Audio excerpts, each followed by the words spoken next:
Assalamu alaikum friends. Today we are going to talk about Sony Xperia Zero. Sony's flagship line of smartphone is set to expand again in 2020.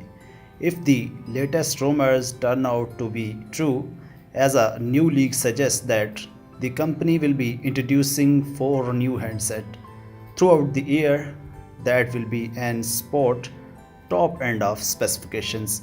According to the new leaks from Japanese website Android Next, the company is set to introduce an Xperia 0, Xperia 1.1, Xperia 3, and Xperia 5.1. All of these four smartphones are rumored to be powered by the upcoming Qualcomm Snapdragon 865 chipset and will support 5G connectivity, but they will come in different specifications.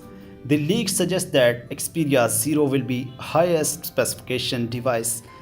The Xperia Zero will come equipped with 6 cameras.